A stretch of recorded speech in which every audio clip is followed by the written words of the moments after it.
चलिए, सभी को नमस्कार। आज की क्लास को हम स्टार्ट करते हैं। आज आपकी सेवा में 28 नंबर क्वेश्चन है। आप ध्यान से इस क्वेश्चन को देखिए।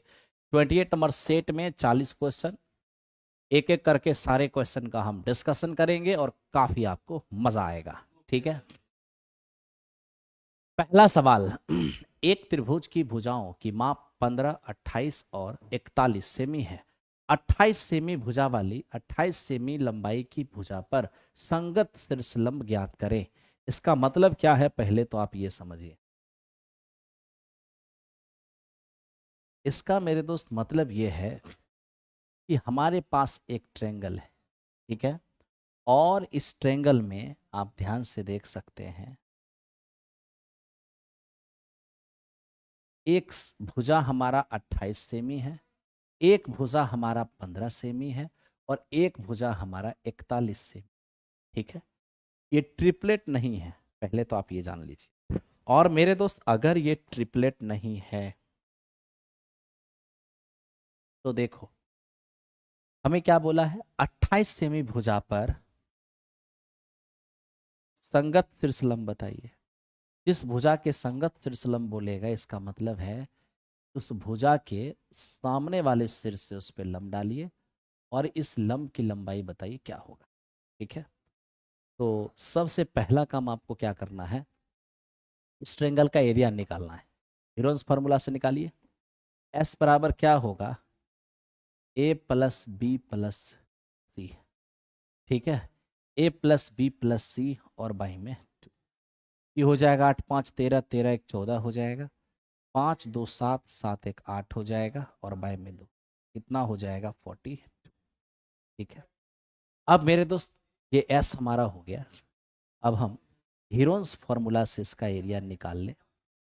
ये हमारा हो जाएगा एस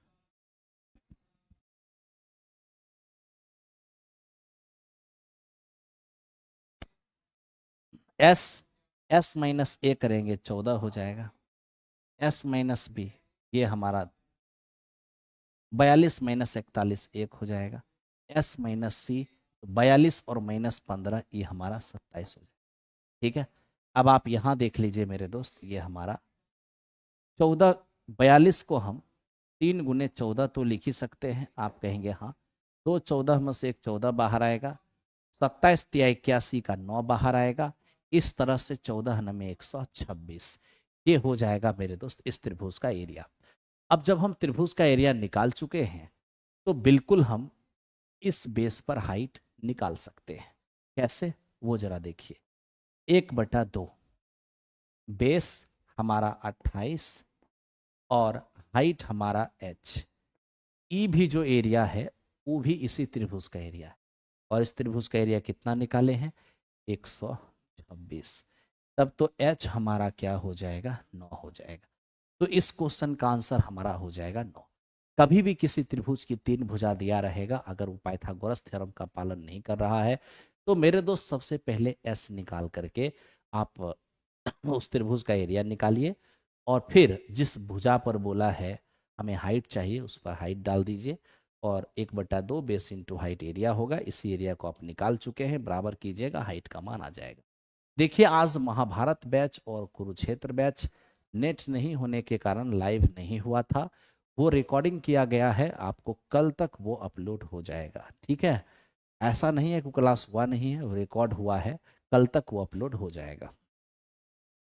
ठीक है, चलिए अब नेक्स्ट क्वेश्चन पर आते हैं। इसको देखिए, ये क्या है दोस्त मेरे, कह रहा है 10 8 की पावर 10 9 की पावर 7 7 की पावर 8 के गुणनफल में कुल अभाज्य गुणनखंड कितने होंगे। यानी हमसे प्राइम फैक्टर की संख्या मांग रहा है। तो हमें सबसे पहले क्या करना है, सभी बेस को प्राइम बना देना है।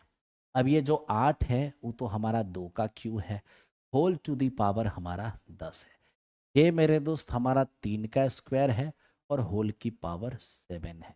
ये हमारे पास 7 टू दी पावर कितना है, 8। अब देखिए, 2 की पावर 10 या 30 हो जाएगा, और यहाँ 3 की पावर 14, और मेरे मित्र ये 7 की पावर 8। तो मेरा बस यही काम था कि सभी बेस को हम प्राइम बना। जैसे ही सब बेस को हम प्राइम बना दिए, तो हमसे ये क्या पूछा है, number of prime factor.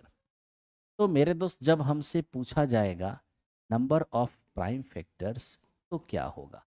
Prime factor की संख्या जब भी हमें फाइंड करना हो तो जो पावर है उस सारे प्राइम बेस की पावर को बस ऐड कर देना है। आप ऐड कीजिएगा 52 हो जाएगा। इस क्वेश्चन का रिजल्ट आपका 52। लेकिन मेरे दोस्त अगर इसी में हमसे ये कहता कि number of factors, prime factors ना बोलकर सीधा फैक्टर्स बोलता तो क्या करते? पावर 30 है 31 हो जाता, पावर 14 है 15 हो जाता, ये मेरे पास 8 है 9 हो जाता। इस सब को गुना करते, गुना करने से जो आता वो हमारा फैक्टर्स होता। तो फैक्टर्स क्या होता है, प्राइम फैक्टर्स क्या होता है, ये सारी चीजें आपको पता होनी चाहिए। ठीक है मेरे दोस्त, चलो थैंक यू वेरी मच। और एक बात और ये भी ध्यान रखना, प्राइम फैक्टर्स में पावर को जोड़ देते हैं और नंबर ऑफ ऑल फैक्टर्स में पावर को एक एक बढ़ाकर गुणा करते हैं। ठीक है, इतनी सी बात आपको समझ आ गया होगा। आज इवनिंग का सारा बैच मेरे दोस्त नेट नहीं होने की वजह से लाइव नहीं हुआ है, रिकॉर्डिंग है, आप घबराइए नहीं, वो अपलोड हो जाएगा। अब आप आइए इस क्वेश्चन को देखिए क्या है। कह रहा है कि यदि द्विघात समीकरण एक्स स्क्वायर माइनस के एक्स प्लस 169 बराबर 0 के मूल समान है तो के का मान क्या होगा?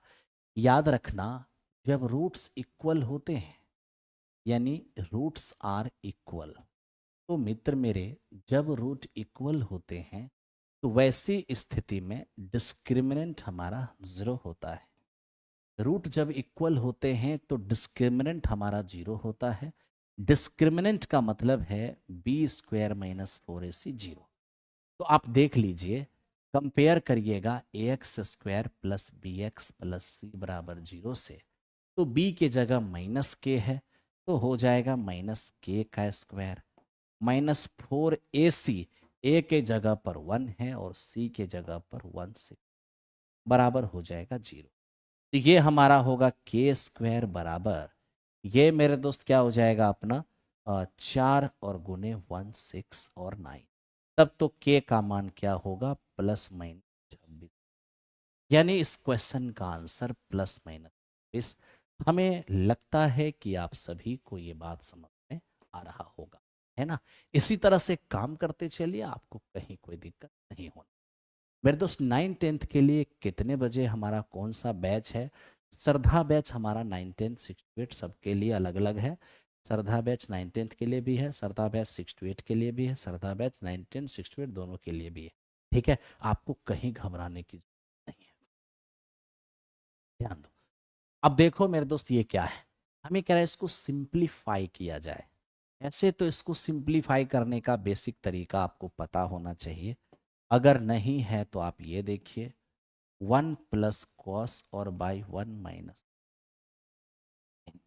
अब देखिए इसको सिंप्लीफाई अगर करना है, नीचे 1 माइनस कॉस है तो साइन चेंज कर दीजिए, 1 प्लस कॉस से गुना कीजिए और ये 1 प्लस कॉस से।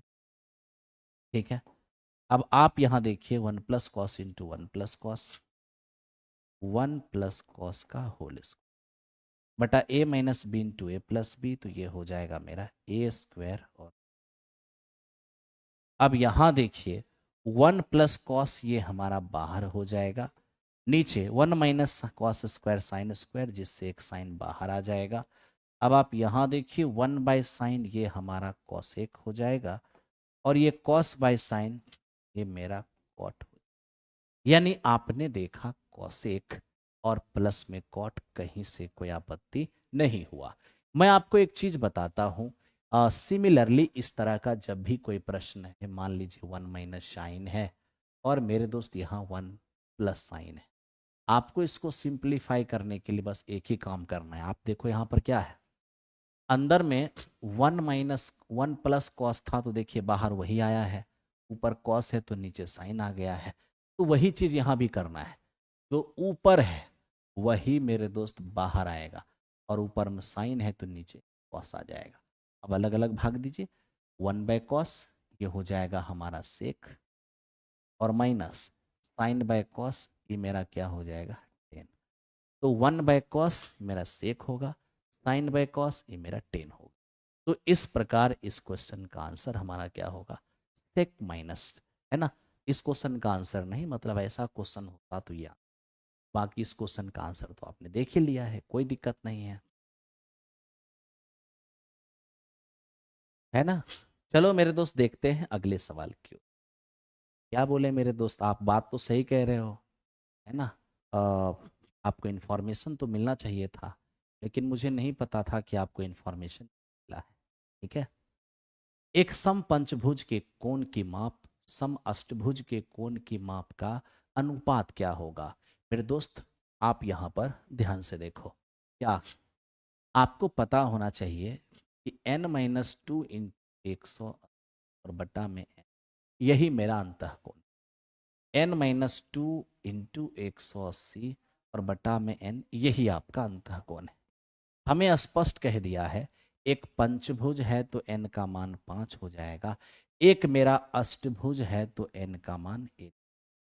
आप तनिक अनुपात लेके देखिए, जैसे ही आप अनुपात लेंगे ये मेरा कैंसिल आउट हो जाएगा। ठीक है, आप देख लो मेरे दोस्ती, 5-2 हो जाएगा 3, 3/5, और यहाँ पर 8 में से 2 गया तो 6 और बटा में हो जाएगा 8।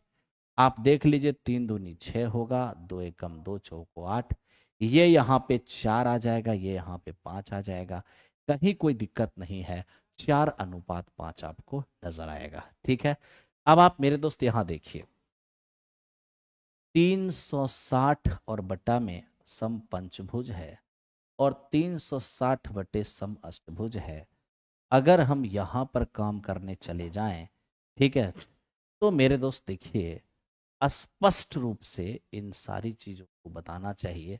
360 बटे भुजाओं की संख्या, 360 बटे भुजाओं की संख्या। हालांकि इस क्वेश्चन में जो आपने देखा इसमें स्पष्ट ये बात नहीं था कि अंतःकोण या फिर बहिष्कोण किसका किसका अनुपात चाहिए।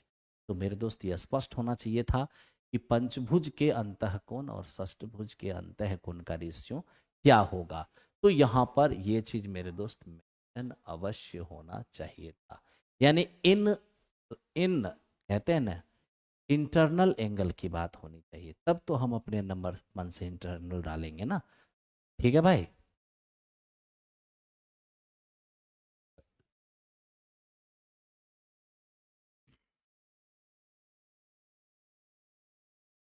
ठीक है, और ऐसे आपको ये बात पता होना चाहिए, 360 डिग्री में जब भुजाओं की संख्या से भाग देते हैं तो बहिष्कोण आता है, लेकिन मेरे दोस्त यहाँ पर बहिष्कोण की बात ही नहीं है, यहाँ पर बात इंटरनल एंगल की थी, इसलिए मैंने इंटरनल एंगल लिखा हुआ नहीं है, लेकिन इंटरनल एंगल की ही बात है। ठीक है, चलिए आगे चलते हैं नेक्स्ट क्वेश्चन। इसको देखिए, 6 सेमी भुजा वाले एक ठोस घन से अधिकतम आकार की एक गोला काटा जाता है, गोले का आयतन क्या होगा। अब सबसे पहली बात आपको ये बात पता होना चाहिए, हालांकि मेरे दोस्त मैं घन का प्योर फिगर नहीं बना रहा हूँ, ठीक है, बस आपको ये समझाने की कोशिश कर रहा हूँ कि कभी भी इस तरह का सवाल मेरे दोस्त आ जाता है, बनाने की कोई बात नहीं, है ना।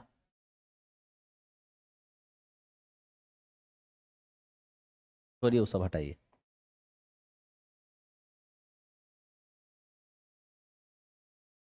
ये देखिए, मैं तो कहता हूँ छोड़ो नहीं, सब हटाओ, उतना प्योर डायग्राम की ओर मत बढ़ो, उतना टाइम नहीं है। घन के एक तरफ से देखिएगा ना, तो एक तरफ का फेस यही नजर आएगा। किसी घन के अंदर मैक्सिमम साइज का जब गोला होगा, एक तरफ से देखिएगा तो यही नजर आएगा, एक मतलब एक उसका जो साइड होगा, एक व्यू आपको इस तरह से दिखेगा, है ना। एक्चुअल में घन तो आप जानते हैं कार्टून होता है, उसके अंदर ग्लोब रखेंगे, कुछ ऐसा सीन है। तो आपको ये बात पता है कि इस घन की भुजा कितनी है, 6। जो घन की भुजा होगी वही गोले की व्यास होगी। तो मेरे दोस्त अगर ये 6 है तो ये हमारा 3 हो जाए, तो गोले की त्रिज्या हमारा 3 होगा, घन की भुजा हमारा 6 होगा। तो हम हमसे यहाँ पर कहा है कि बताइए गोले का आयतन क्या होगा। अब जिस गोले की भुजा 3 सेमी है उसका आयतन होगा 4/3 पाई, 4/3 पाई r क्यूब, 3 का क्यूब हो जाएगा 27।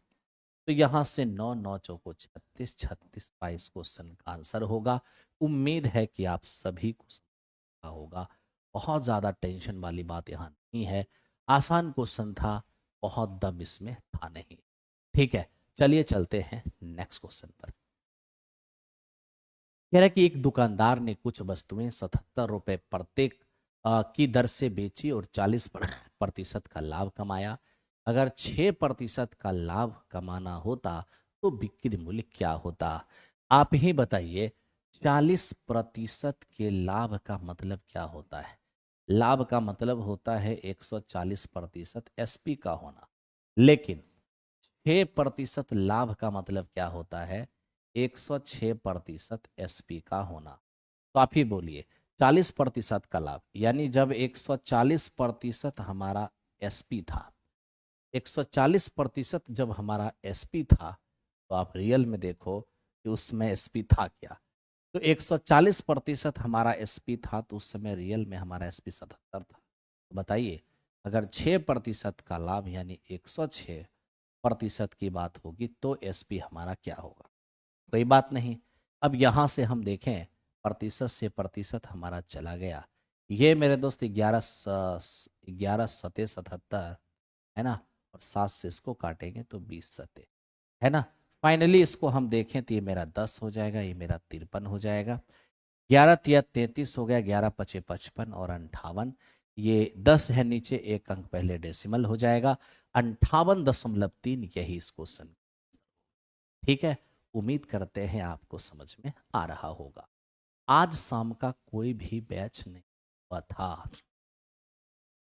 ठीक है, आज शाम में कोई भी बैच नहीं हुआ था लाइव, क्योंकि रिकॉर्डेड फॉर्म रिकॉर्डिंग किया गया है सभी बैच का। कारण क्या था मेरे दोस्त? कि उस समय नेट नहीं था। महाभारत बैच में नेक्स्ट टॉपिक क्या होगा वो हम देख लेंगे, पहले खत्म तो होने दीजिए। क्या हो गया ये 7 नंबर क्वेश्चन। आओ मेरे दोस्त 8 नंबर क्वेश्चन की ओर चलते हैं। देखिए क्या लिखता है, मंच के ऊपर से 50√3 मीटर की दूरी पर टावर के शीर्ष का उन्नयन कोण 30 डिग्री। यदि टावर की ऊंचाई 60 मीटर हो तो बताइए मंच की ऊंचाई क्या होगा? अब आपसे हम एक ही सवाल पूछ रहे हैं, ध्यान से देखिएगा। ये आपका मंच है, ये आपका मंच है, क्या हाइट है नहीं पता, कहा मंच के ऊपर से। मंच के ऊपर से की बात की, ये मेरे दोस्त आप थोड़ा सा ध्यान से देखिए।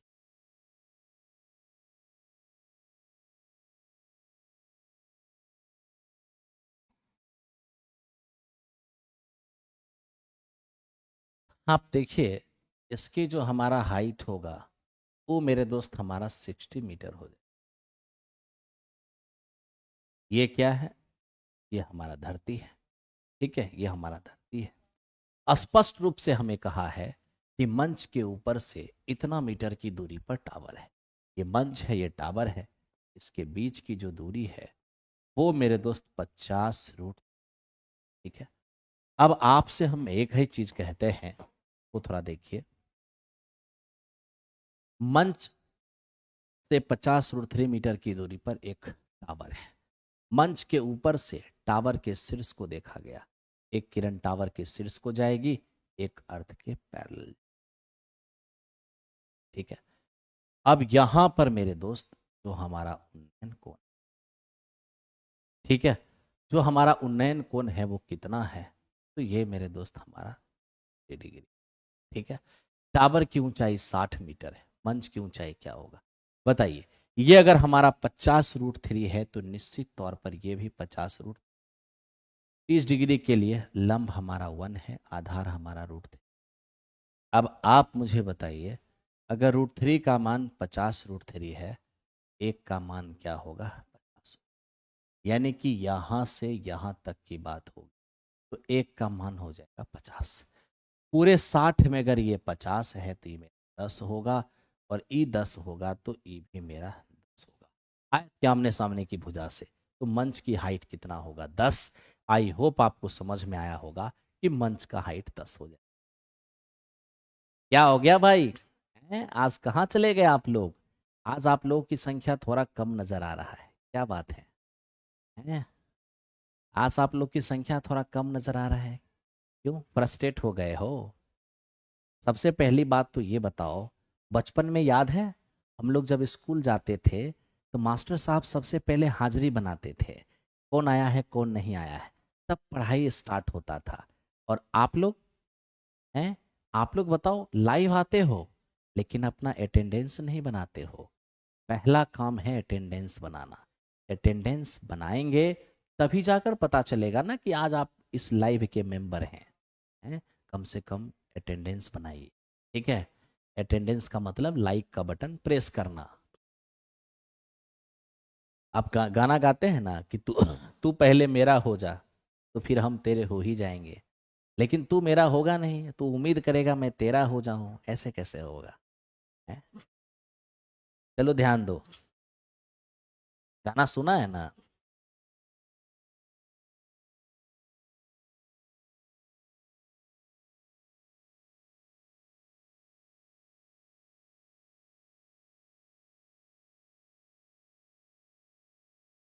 आगे बढ़े। अब ध्यान दो मेरे दोस्त, ये कह रहे धारा की दिशा में एक आदमी की चाल 15 किलोमीटर बराबर है और धारा की चाल इतना है, तो धारा के विपरीत उस व्यक्ति की चाल क्या होगी? धारा की दिशा में आदमी की चाल यानी नाव प्लस धारा ई दिया हुआ है 15 किलोमीटर पर आवर, ठीक है? अब इसमें तुम देख रहा है कि आदमी की चाल कितना है मेरे दोस्त? आदमी की चाल अगर ध्यान से देखें नहीं मालूम, बस धारा की चाल मालूम है, कितना? 2.5। अब आप ही बताओ, अगर 15 में से 2.5 हटा देंगे, क्या ये मेरा 12.5 नहीं हो जाएगा? बिल्कुल हो जाएगा। तो इस तरीके से मेरे दोस्त आपने अभी जो 12.5 निकाला है, ये नाव की चाल निकाला है। ये धारा है, ये मेरा नाव है, लेकिन हमें मांगा था धारा के विपरीत नाव की चाल क्या होगी। तो मेरे दोस्त नाव हमारा 12.5, धारा हमारा 2.5 है। अगर हम यहाँ पर घटा के लिखते हैं तो हो जाएगा 10 किलोमीटर बराबर, यानी कि धारा के विपरीत नाव की चाल हो जाएगी 10 किलोमीटर बराबर। आई होप आपको समस्या।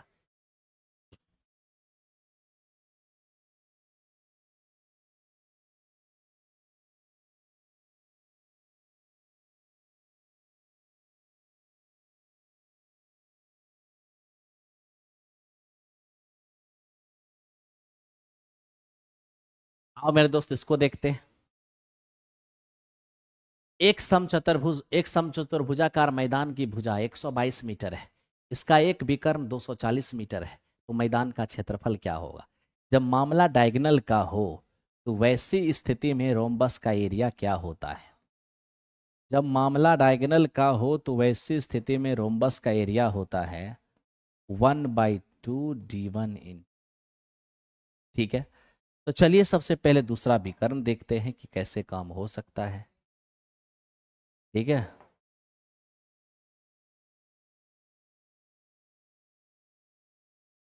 अब यहां पे देखो, अगर मेरे दोस्त हम समचतुर्भुज बनाते हैं, ये देखो ये मेरा रोम्बस है।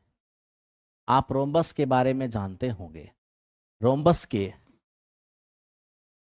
दोनों डायगोनल एक दूसरे को 90 डिग्री पर बाइसेक्ट कर, 90 डिग्री पर बाइसेक्ट कर, ठीक है मेरे दोस्त? अब हम देख रहे हैं कि यहां पर भुजा 122 है। अगर भुजा 122 है, ठीक है, एक भुजा 122 है, एक डायगोनल है 240, जो मेरा 240 है वो मेरा 120 हो जाएगा और ये भी हो जाएगा, ठीक है? अब मेरे दोस्त हम क्या देख पा रहे हैं, ध्यान से देख, ये एक डायगोनल था 240 जो 120 120 हो।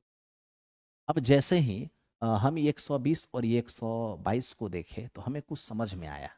क्या समझ में आया मेरे दोस्त? समझ में ये आया कि 120 122 ट्रिपलेट से हमें समझ में नहीं आ रहा है, लेकिन जब इसको ये दोनों दो से कट रहा है, दो से काटेंगे 60 हो जाएगा, दो से काटेंगे 61 हो जाएगा। जैसे ही 60 और 61 देखे ना, हमको एक ट्रिपलेट आया, ठीक है क्या? 11, ध्यान दीजिएगा, 60 11 और 61 ये ट्रिपलेट है। अगर इसको डबल किया जाएगा तो ये 120, ये हो जाएगा 22, ठीक है? और ये हो जाएगा हमारा 122, ठीक है? आप थोड़ा सोच के देखिए। तो मेरे दोस्त यही कहानी है। यही कहानी का मतलब क्या है कि ये दोनों तो हमको पता ही है कि इस समकोण त्रिभुज में कर्ण हमारा 122 और ये है 120। जब एगो 120 एगो 122 है तो बच क्या गया 22।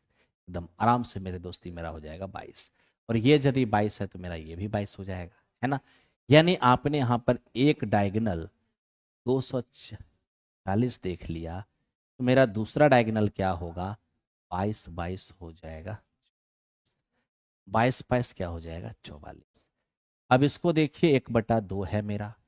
D1 कितने हैं, अगर D1 को ध्यान से देखें ये मेरा 240 है। अगर हम बात D2 का देखें तो ये 44 है। तो हमारा ये हो जाएगा 120 और गुने में 22, यानी कि 22 दूनी 24, 24 और 22। तो इस क्वेश्चन का आंसर हमारा कितना हो जाएगा मेरे दोस्त 5280। थोड़ा काट के देखो कहीं दिक्कत है क्या। 1/2 D1, ओहो हो, 1 मिनट 1 मिनट 1 मिनट 1 मिनट,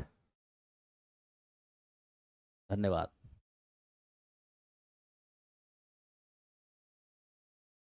यहाँ देखो मेरे दोस्त हुआ क्या है, एक डायगोनल 240, दूसरा हमारा 44 है। एरिया लेंगे तो यहाँ से मेरे दोस्त हम इसको काटेंगे 22 हो जाएगा, 24 और गुने में 22, 22 24 दूनी 48, 48 और 4 हो जाएगा 52, 5280 हो जाएगा। बड़ा आराम से काम कर सकते हैं, कोई दिक्कत नहीं। अरे यार क्या बात कर रहे हो, घर में दे आ गई थे सो क्या हो गया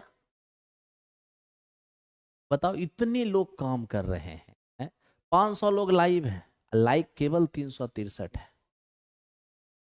तू क्या चाहता है, तू हमारे ऊपर कांटा फेंकेगा भाई, हम मोहब्बत छिड़काएंगे हैं?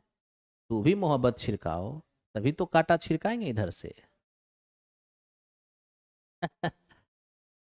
चलो ध्यान दो।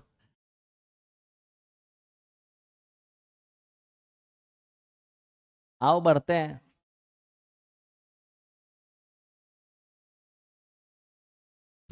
अब देखो इधर, ए की आयु बी की आयु की 3 गुनी है, सी की आयु की आधी है। मतलब ए की आयु बी की 3 गुनी है और सी की आधी है। तीनों का योग इतना है तो ए की आयु क्या होगा। अब यहां देखिए ए बी और सी हमारे पास 3 व्यक्ति हैं।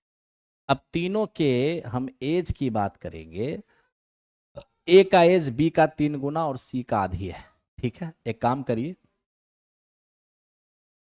बी को हम एक्स मानते हैं, इसका 3 गुना ही हो जाएगा 3x। ए का एज बी का मेरे दोस्त 3 गुना है, ठीक है। और सी की आधी है, इसका मतलब सी क्या हो जाएगा 6x हो जाएगा, ठीक है। तो 6 की आधी हो जाएगा और बी का 3 गुना हो जाएगा। ए का एज बी का 3 गुना और सी का आधा, इसका मतलब सी जो होगा वो ए का डबल हो जाएगा। तो इस तरह से ये ए हो गया, ये बी हो गया, ये सी हो गया। अगर हम इन तीनों को जोड़ते हैं तो 4 और 6 हमारा 10x, और यही कितना दिया हुआ है 120। x का मान कितना है 12। अब x का मान 12 है, ए की आयु क्या होगी, x का मान 12 है, ये 3 गुने 12, 12 तिया कितना हो जाएगा 36। तो लीजिए इस क्वेश्चन का आंसर आपका 36 हो जाएगा। आई होप आप सभी को समझ में आ रहा हो। अरे एक बार लाइक करेगा ना, दोबारा लाइक करेगा तो लाइक खत्म हो जाएगा, एक ही बार लाइक करना है सबको। 3 बार लाइक कर रहा है। चलो ध्यान दो, ध्यान दो मेरे दोस्त। अब देखो हमें कह रहा है कि वह बड़ी से बड़ी संख्या ज्ञात करें जिससे 158 215 को विभाजित किया जाए तो क्रमशः रिमाइंडर 4 और 5 बचे। देखिए एक हमारा है 158 और एक नंबर है हमारा 215, ठीक है। एक है हमारा 158 और एक है हमारा 215। हमें कह रहा है वो बड़ी से बड़ी संख्या जिससे इन दोनों में भाग दिया जाए तो क्रमशः रिमाइंडर 4 और 5 बचे। सबसे बड़ा सवाल क्या है पहले वो देखिए, रिमाइंडर बचता कब है। रिमाइंडर तब बचता है जब भाग लगने से ज्यादा रहता है, ठीक है। तो मेरे दोस्त अगर इसमें भाग दें और 4 रिमाइंडर आए, यानी ये भाग लगने से 4 ज्यादा है, 4 कम कर दीजिए। इसमें भाग दें और 5 रिमाइंडर आए, यानी ये भाग लगने से 5 ज्यादा है तो 5 कम कर दीजिए।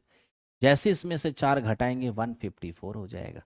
इसमें से 5 घटाएंगे, ये 200 हमारा 10 हो जाएगा।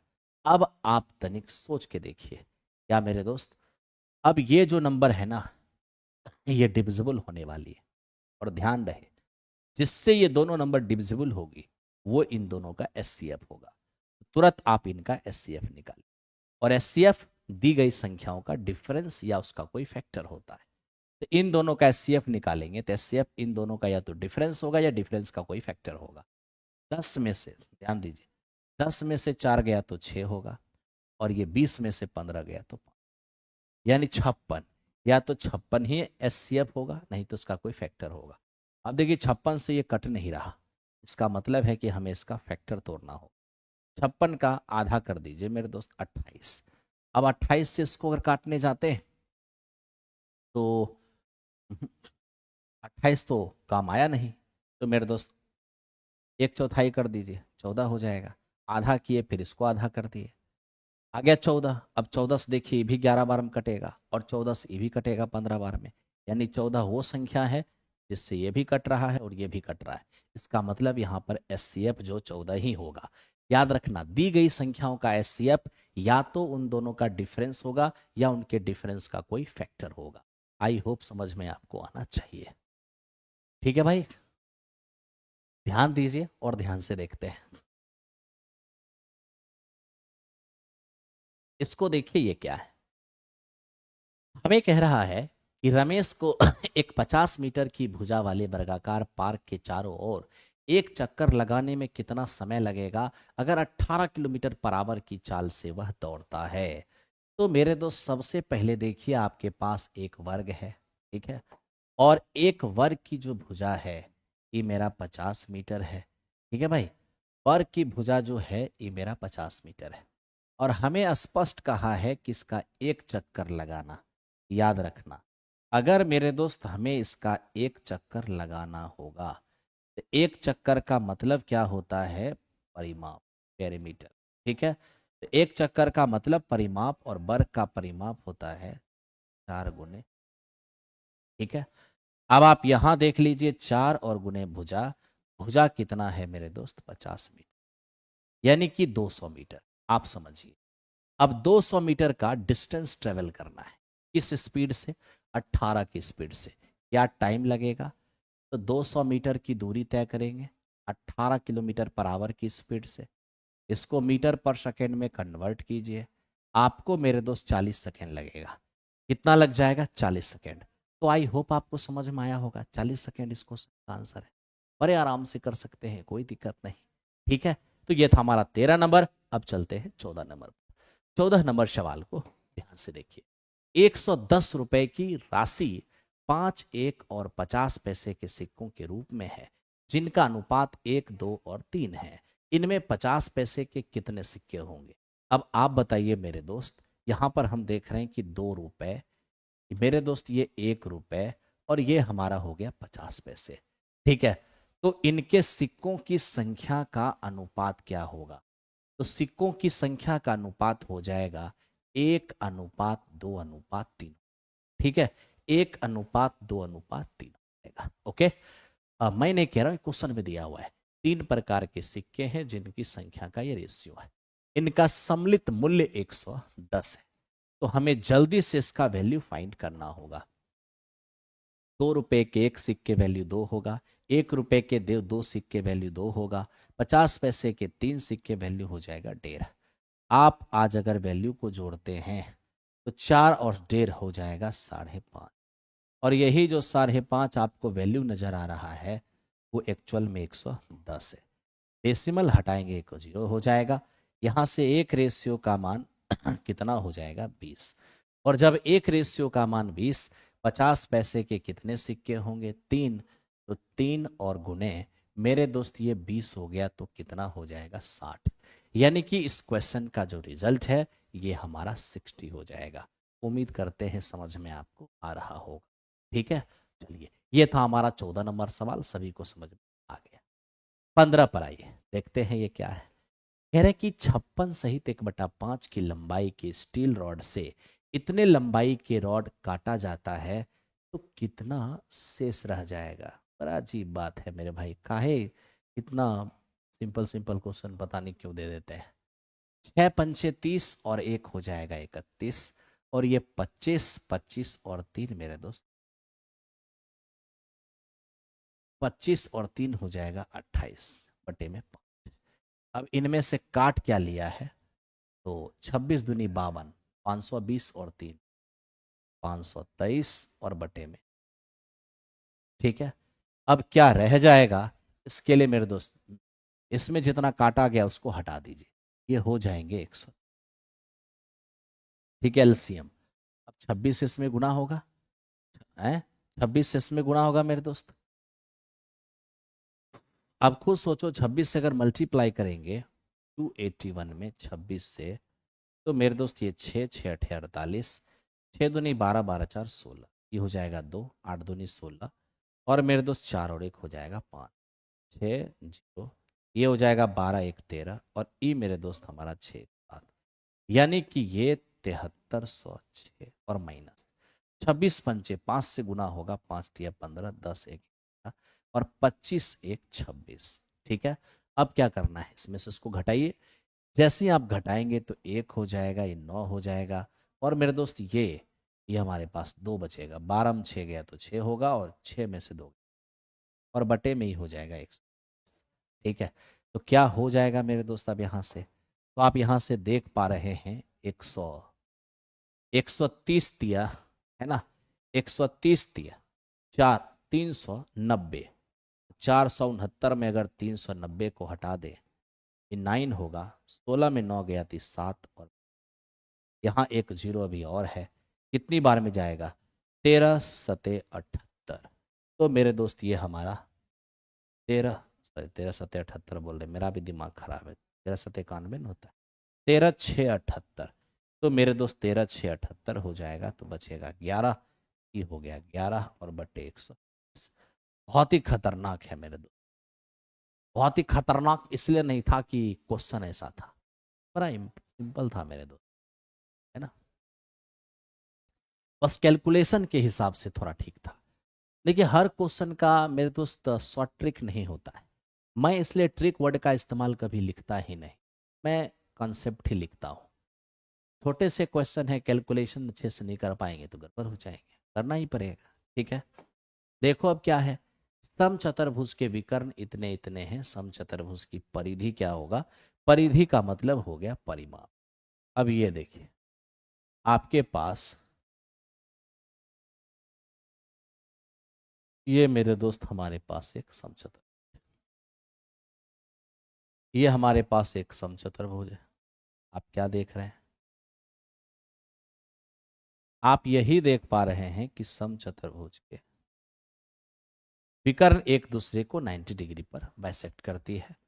जो मेरा 16 है वो 8 8 होगा, जो मेरा 12 है वो 6 6 होगा, 8 6 तो ये कितना होगा 10। तो इस क्वेश्चन का रिजल्ट हमारा हो जाएगा 10 नहीं मेरे दोस्त, परिधि मांगा है तो 40 हो जाएगा। 40 इस क्वेश्चन का आंसर है, बड़े आराम से आप कर लियो। ठीक है, 17 नंबर पे आते हैं, देखते हैं ये क्या है। कह रहे 7 सेमी त्रिज्या वाले एक वृत्ताकार तार को एक ऐसा आयत बनाने के लिए मोड़ा जाता है जिसकी भुजाएं 4:7 हो, तो बताइए आयत का क्षेत्रफल क्या होगा।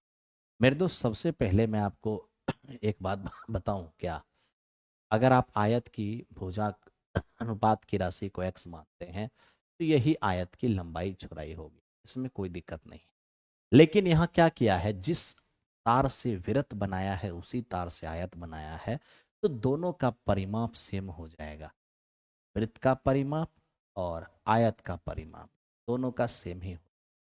अब यहाँ देखिए 2 पाई का मान 22/7, और बड़ी आर क्या हो जाएगा, तो बड़ी आर आपका हो जाएगा बराबर बराबर, ये हमारे पास हो गया 2 × L + B। L हमारा कितना है 7x, और B हमारा कितना, अब ये देखिए 7 से 7 हमारा चला गया, ये मेरा 44 और बराबर, ये हो जाएगा हमारा 22x, यानी x का मान 2 हो जाएगा। अब x का मान जैसे ही 2 हो गया तो 4 दूनी हमारा 8 हो जाएगा, और 7 दूनी हमारा 14, ये 8 सेमी है, और ये मेरे दोस्त हमारा 14। ठीक है, 8 सेमी और 14। तो इस तरह से आप लंबाई चौड़ाई देख ली। हमें क्या चाहिए, हमें चाहिए एरिया आयत का। आयत का एरिया हो जाएगा लंबाई और गुणे, यानी 14/112 इस क्वेश्चन का आंसर होगा। बड़े प्यार से आप काम कर रहे हो मेरे दोस्त। मुझे पसीना पसीना चल रहा है क्योंकि इसके अंदर चारों तरफ से पैक है और काफी गर्मी का अनुभव मुझे हो रहा। ठीक है, चलो।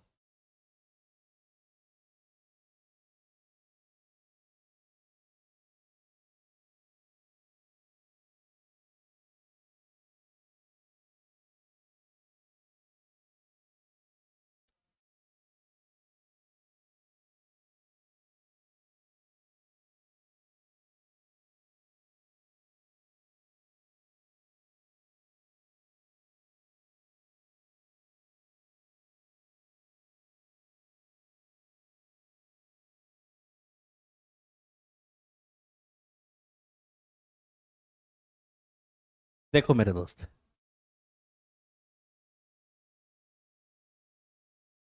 एक्चुअल में है क्या, इसको समझिए।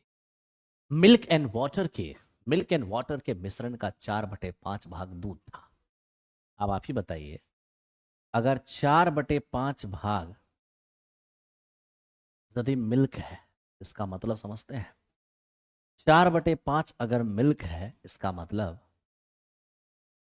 मतलब है कि मिक्सचर आपका 5 है, जिनमें मिल्क कितना है, 4। यानी मिल्क एंड वाटर का रेशियो लेने जाएंगे तो मिल्क हो जाएगा आपका 4। बोलिए 5 में 4 अगर दूध है तो वाटर कितना होगा, 1। हमें कहता है कि कुल 20 लीटर वाले इस मिश्रण में यदि 5 लीटर पानी और मिलाया जाए। अब आप ही बताइए मेरे दोस्त, 4 और 1 5, 5 रेशियो जो मिश्रण है वो 20 लीटर है। एक रेशियो का मान 4 लीटर, तब तो 4 का मान 16 लीटर होगा। एक का मान 4 लीटर, ही हमारा 4 लीटर हो जाएगा। ठीक है, अब आप मुझे ये बताइए नए मिश्रण में दूध का प्रतिशत क्या होगा। ठीक है मेरे दोस्त, क्या बोला है कि सर इस 20 लीटर वाले मिश्रण में 5 लीटर पानी और मिलाया जाए। तो 5 लीटर पानी मिलाएंगे तो 5 लीटर मेरे दोस्त इधर मिलाएंगे। ठीक है, हमें कहता है अब जो नया मिश्रण बना, तो मेरे दोस्त नया मिश्रण कितना हो जाएगा, 16 ना, 16 और 9 16 है ना, सॉरी 16 और 9 25। अब इसमें हमें मिल्क का प्रतिशत मांगा है, तो मिल्क है कितना। तो मित्र मेरे, अगर आप देखने जाएंगे तो मिल्क आपको नजर आएगा। तो मिल्क हो गया आपका 16, कितना में मेरे दोस्त, 9, सॉरी पूरा मिश्रण 25, मिल्क आपका 16 कितना में, तो पूरा मेरे दोस्त 25। ध्यान दो, मिल्क आपका 16 कितना में, तो मेरे दोस्त प्रतिशत पूछा है ना, क्या हो जाएगा। तो इस क्वेश्चन का आंसर 60। ठीक है भाई, आप में से जिनका 64 आ रहा होगा एकदम करेक्ट रहा होगा। ठीक है भाई, ये था हमारा 18 नंबर शब्द। अब चलते हैं 19 नंबर को। मेरे दोस्त ये 10 अल्फा का मान 3 - 2√2 है। हमें 10 अल्फा माइनस क्वाट अल्फा का मान मांगा है। तो अगर हम यहां पर 10 अल्फा और माइनस क्वाट अल्फा का मान निकालेंगे, ठीक है, तो आप ये देखिए कि 10 अल्फा मेरा है क्या। तो 10 अल्फा मेरा 3 - 2 और माइनस कॉट अल्फा, तो कॉट क्या होता है, कॉट होता है 1/10। तो कॉट अगर 1/10 होता है तो ऐसा कीजिए ना, कॉट निकाल ही लीजिए। कॉट का मान हो जाएगा 1/10। तो मेरे दोस्त 1/10 हो जाएगा 3 - रेशनलाइज करने पर 3 + 2। ठीक है, तो मेरे दोस्त इस तरह से आपने कॉट को देख लिया 3 + 2। 3 से 3 कट जाएगा, 4√2 हो जाएगा। यही इस क्वेश्चन का आंसर। मेरे दोस्त जितने भी लोग आप में से लाइव हो, मेरी एक बात याद रखना, 10 बजे नवीन कुमार सिंह चैनल पर भी मेरा एक क्लास होता है। आप अपनी थिंकिंग कैपेसिटी को बढ़ाने के लिए वो क्लास भी अटेंड कर सकते हो। वो क्लास केवल 1 घंटे 15 मिनट का होता है, 10 बजे से नवीन कुमार सिंह चैनल, जहां पर सारे क्वेश्चन बहुत ही भयंकर लेवल का होता है। आप 1 2 क्लास करके देखिए, फिर आपको समझ में। हालांकि वो क्लास रेलवे और एसएससी का है, लेकिन वो आपके लिए भी काफी बेनिफिशियल होगा। आओ देखो ध्यान, एक चुनाव में केवल 2 उम्मीदवार थे। हारने वाले उम्मीदवार को कुल पदों का 48% मिला और उसके प्रतिद्वंदी को 6,000 मत अधिक मिला। ठीक है, और वह 3% मतों के अंतर से जीत हासिल की। अमान्य मतों की संख्या क्या होगी, यानी इनवैलिड वोट की संख्या क्या होगी? अब आप स्वयं बताइए मित्र मेरे, आपको ये बात पता होना चाहिए, हारने वाला और मेरे दोस्त जीतने वाला। हमें कहते हैं कुल मतों का 48% हारने वाले को मिला, तो टोटल 100% वोट में 48 अगर हारने वाले को मिला है तो 52 जीतने वाले को मिला होगा। ठीक है, तब तो विनर कितना से विन करेगा? तब तो इसको 4% से जीतना चाहिए, 4% से जीतना चाहिए। जबकि क्वेश्चन क्या कह रहा है, नहीं नहीं, 4% से नहीं, केवल 3% से ही जीतना चाहिए। तो मेरे दोस्त, जिसको 4% से जीतना चाहिए, अगर वो 3% से ही जीत रहा है, इसका मतलब ये हो गया, इसको मिला 48% वोट, इसको 52% वोट, 4% वोट ज़्यादा मिला, 4% से जीतना चाहिए, लेकिन जीत रहा है 3% से। इसका मतलब है कि 4% में 3% मेरे दोस्त जिससे जीत रहा है, बाकी का जो 1% है, यही वो वोट है जो मेरे दोस्त इनवैलिड है। यही वो वोट है जो इनवैलिड है, अवैध है, अमान्य है। ठीक है, क्यों अमान्य माने हैं 1%? जो जीतना था जिसको 4% से, अगर वो 3% से जीत रहा है, तो 1% वोट गया कहाँ? वही 1% वोट है जो अमान्य है। अमान्य वोट की हार जीत में कोई गिनती नहीं होती। तो यही जो 3% वोट से जीत रहा है, तो वो कह रहा है कि 6,000 मतों से। तो मेरे दोस्त 1% का मान क्या हो जाएगा? 2,000। यानी आप कह सकते हैं कि अमान्य वोट कितने हैं? 2,000। तो इस क्वेश्चन का आंसर हमारा हो जाएगा 2। ठीक है दोस्त मेरे, ये मेरा 2000। चले 2000 आप सभी लोग का बन रहा है, बहुत अच्छे बहुत अच्छे। यही प्यार, यही मोहब्बत की ज़रूरत आप लोगों से मुझे रहता है ना? बस अपना प्यार मोहब्बत दिखाते रहिए, एक से एक सवाल हम भी आपको दिखाते रहेंगे। अब जैसे मेरे दोस्त, यही देखिए, ये मेरा क्या है? ये मेरा बॉड मास है, 25/10। इसका मतलब क्या हो जाएगा? 25/10, यानी कि 5/, माइनस, यहाँ से आप देख सकते हैं, है तो मेरे दोस्त ये तीनों ही गुना में ही। कर लीजिए प्रोसेस, तो 3 दूनी 6 हो जाएगा, 2 दूनी 4 हो जाएगा। फाइनली हमारे पास क्या होगा? 7 और बटे में मित्र मेरे ये 10 हो जाएगा, प्लस। ठीक है, आप यहाँ पर देख लीजिए दोस्त मेरे, आप इसको भी जो है, इसको भी, ये जो आप देख रहे हैं, इसको भी आप 25/10 ही रहने दीजिए, कोई बात नहीं। आप यहाँ पर देखिए, 3 तिया 9 हो जाएगा, तो 14 तिया 42, 42/10 हो जाएगा, माइनस। अब आप यहाँ से देख लीजिए, सिर्फ ये क्या हो जाएगा? 25 ऊपर जाएगा, 5 हो जाएगा। ठीक, इसके नीचे में भी 10 बनाना है अगर, तो 10 से गुना कर दीजिए, 10 से भाग कर दीजिए, सब के नीचे में 10 बन गया। अब आप आराम से 10 एलसीएम ले लीजिए, तो देखिए क्या होगा? 25 और 42, 5 2 7, 67 हो जाएगा, और 7 और 50 ये हो जाएगा 57। तो फाइनली आपको दिखेगा 10/10, यानी इस क्वेश्चन का आंसर। बड़े आराम से, जहाँ कैलकुलेशन ढंग से कर सकते वो आप ढंग से किया, थोड़ा शॉर्ट कर देते। अच्छा ठीक है, आप घबराइए नहीं।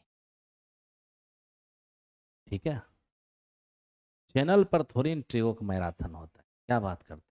चैनल पर ट्रियोक मैराथन कहाँ से? अब इसको 22 नंबर सवाल को देखिए, क्या है 22 नंबर सवाल? मेरे दोस्त, 22 नंबर जो सवाल है वो मेरा कह रहा है, 8 पुरुष और 6 महिलाएं किसी काम को 5 दिन में, 6 पुरुष और 8 महिलाएं उस काम को। देखिए, 8 मेन और 6 वोमन जिस काम को 5 दिन में कर रहे हैं, 6 men and 8 women उस काम को केवल 5 दिन। अब यहां से हम अगर देखें तो 5 से 5 तो मेरा कैंसिल आउट हो गया। ठीक है, 8 में 6 आके घटेगा 2m बचेगा। 6 जाके घटेगा 2, वोमेन बचेगी। मैन अपॉन वोमन करेंगे तो 1:2, दोनों की इफिशियंसी सेम है। तो आप ऐसा कीजिए, यहाँ से वर्क निकाल लीजिए। बताइए, एक मैन की क्षमता अगर 1 है तो 8 मैन की क्षमता 8 हो जाएगा, प्लस एक वोमन की क्षमता अगर 1 है तो 6 वोमन की क्षमता 6 हो जाएगी, और इनटू मेरे दोस्त हो जाएगा। अब आप यहाँ से देख लीजिए, 8 और 6 14, 14 25, 70 हो गया मेरा वर्क। अब इसको कौन करना चाहता है? 7 मैन और 7 इसे करना चाहता। तो आप देख लीजिए टोटल हमारा कितना है ना। एक मैन की क्षमता 1 है और वोमन की क्षमता भी 1 है। 7 7 14, एक मैन 7 तो 7 मैन 7, 7 7 14, 14 क्षमता से काम होगा। तो मेरे दोस्त 5 दिन का यानी इस क्वेश्चन का आंसर हमारा 5 डेज हो जाए। ठीक है, चलो नेक्स्ट क्वेश्चन पे चलते हैं। आपने देखा कहीं कोई दिक्कत आपको नहीं हुआ होगा। अब मेरे दोस्त ध्यान से देखो, ये आपका कंसेप्चुअल सवाल है। ये कंसेप्चुअल सवाल कैसे करेंगे? मेरे दोस्त k-4 से गुजरने वाली कोई रेखा x अक्ष और y अक्ष को यहां यहां काट रही है। तो बताइए k का मान क्या होगा? मैं एक बात बताऊं क्या, हमें ये कहा है कि आज एक रेखा है। ठीक है दोस्त, आज एक रेखा है जो किससे गुजर रही है? k-4 से, k-4 से।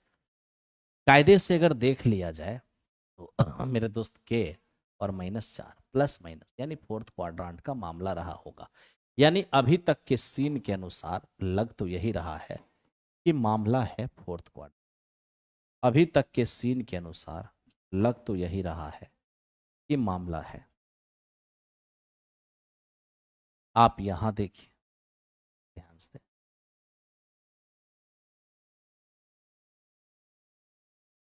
देखिए क्या किया है ये, एक्स एक्सिस को काट रहा है 1, वाई एक्सिस को काट रहा है 0, और गुजर रहा है किससे? गुजर रहा है k-4 पर, प्लस माइनस फोर्थ क्वाड्रांट। मतलब मेरा कहना सिंपल सा है कि मेरे दोस्त ये एक ही लाइन से गुजर रही, कोई रेखा k-4 से गुजर रही है और एक्स अक्ष वाई अक्ष को यहाँ यहाँ काट रही है। इसका मतलब तीनों एक ही लाइन से गुजर रही है, यानी तीनों पॉइंट एक ही लाइन पर है। तो मेरे दोस्त इसे ही हम कौन सा सिस्टम कहते हैं? कॉलिनियर सिस्टम कहते हैं। कि ये मेरा क्या है? ठीक है, और ध्यान रखना अगर मामला संरेखिक आ जाए तो यहां स्लोप इक्वल होते हैं। यानी हम अगर स्लोप ले लें ए बी का तो बराबर हो जाएगा इसके स्लोप का स्लोप ऑफ सी। ठीक है, तो मेरे दोस्त ए बी का जो स्लोप है वो बी सी के स्लोप के बराबर होगा। यानी ए बी का जो स्लोप है वो बी सी के स्लोप के इक्वल होगा। ठीक है, तब तो मेरे दोस्त आप सबसे पहले ए बी का स्लोप फिर बी सी का स्लोप निकालिए। 2 पॉइंट से गुजरने वाली रेखा का स्लोप y2 - 1 और बटा x2 -x1। ठीक है, अब आप ये देखिए ए बी का स्लोप, ए बी का स्लोप निकालेंगे y2 - y1 यानी 0 माइनस बटा x2 - x1 ये 1 - 0 बराबर होगा बी सी का स्लोप y2 - y1 -4 और मेरे दोस्त माइनस बटा x2 - x1 ये हमारा हो जाएगा k-1। ठीक है, अब सॉल्व कीजिए, सॉल्व कीजिएगा ये हो जाएगा आपका -2k +2 और ये यहाँ पर -2k और बराबर -6। यहाँ से k का मान हो जाएगा 3। तो 3 इस क्वेश्चन का आंसर हो चुका है। आई होप कि आप सभी को समझ में आ रहा है, आ रहा होगा। हाँ मेरे दोस्त, एरिया ऑफ ट्रायंगल आप जीरो भी कर सकते हैं, कोई दिक्कत नहीं है। आप यहां पर एरिया ऑफ ट्रायंगल जीरो कर सकते हैं, नो प्रॉब्लम। ठीक है, अब चलते हैं नेक्स्ट क्वेश्चन की। इसको देखिए मेरे दोस्त, ये क्या है, कह रहा है कि यदि यदि एक घन के किनारे को 1 सेमी बढ़ा दिया जाए तो आयतन इतना बढ़ जाता है, घन के प्रत्येक किनारे की लंबाई क्या होगा। मान लेते हैं घन का किनारा पहले ए था, अब 1 बढ़ा देंगे तो हो जाएगा a+1। ठीक है, हो जाएगा a+1। तो मेरे दोस्त ये हो गया हमारा घन का एक किनारा, ये हो गया घन का दूसरा किनारा। घन के किनारा को 1 सेमी बढ़ा दिया जाए तो मेरे दोस्त यहाँ a है, ये a+1। स्वाभाविक सी बात है कि घन का किनारा जब बढ़ाएंगे तो यहाँ आयतन ज्यादा होगा, यहाँ कम। ठीक है, तो क्या आयतन का डिफरेंस हो जा रहा है, घन का आयतन भुजा क्यों, तो कह रहा है कि आयतन कितना बढ़ जा रहा है, 160। अब देखिए ये मेरे दोस्त क्या हो गया, a+1 का क्यूब माइनस a बराबर 160। क्या करना चाहिए, यहाँ से हमें ऑप्शन का हेल्प लेना चाहिए। पहला ऑप्शन हमारा 8 है, 8 का क्यूब हो जाएगा 512, और मेरे दोस्त 8+1 9, 9 का क्यूब हो जाएगा 700। आज इन दोनों का अंतर लेंगे तो 9 में से 2 गया, 7 नहीं आएगा, यानी ये नहीं हो पाया। तो चलिए अब इसको देखते हैं, बोलिए। ये 7 का क्यूब हो जाएगा 343, 7 और 1 8, 8 का क्यूब हो जाएगा 512। घटाइएगा, 12 में से 3 गया तो 9 हो गया, ये 10 में से 4 गया तो 6 हो गया, 4 में से 3 गया तो 1 हो गया। यानी मेरे दोस्त आपने यहां पर देख लिया कि 7 जो है ये मेरा 7 ये मेरा वेरीफाई हो रहा है, आपको कोई दिक्कत नहीं हो रहा हो। चलो ठीक है मेरे दोस्त, आ जाओ अब चलते हैं 25 की ओर। क्या लिखता है वो देखना। कहता है एक निश्चित साधारण ब्याज की दर पर 800 रुपए की राशि 3 वर्ष में इतना हो जाता है। यदि ब्याज की दर 4% अधिक होती तो हमारा अमाउंट क्या होता, जानते हो। ब्याज की दर 4% अधिक होने का मतलब जितना ब्याज पहले बन रहा था उतना तो बनेगा ही, हर साल 4% एक्स्ट्रा बनेगा। तो आप ही बताइए, अगर 1 साल में 4% एक्स्ट्रा बनेगा तो मित्र मेरे 3 साल में कितना परसेंट एक्स्ट्रा बनेगा, तो आप देख सकते हैं 12%, 12% एक्स्ट्रा। और यही यही 12% एक्स्ट्रा ब्याज के कारण जो हमारा न्यू अमाउंट होगा, जो हमारा न्यू अमाउंट होगा वो पुराने अमाउंट से ज्यादा हो जाएगा। कितना ज्यादा हो जाएगा, 12%। इसका 12%, ब्याज की गणना तो मूलधन पर होता है, मूलधन का 12% निकाल दीजिए। ये हमारा 920 हो गया और 12 ठे 96 हो गया। फाइनली आप देखिएगा तो ये 6 हो जाएगा, 9 2 11, 9 1 10। यानी इस क्वेश्चन का आंसर आपका ऑप्शन नंबर सी हो जाएगा। आई होप आपको समझ में आया होगा। ठीक है मेरे दोस्त, आगे बढ़ते हैं, नेक्स्ट क्वेश्चन पे चलते हैं। ये हमारा है 25। आइए अब चलते हैं 26 की ओर। 26 नंबर क्वेश्चन है क्या मेरे दोस्त, ये एक वर्गमूल है और वर्गमूल निकालना आपको आना चाहिए।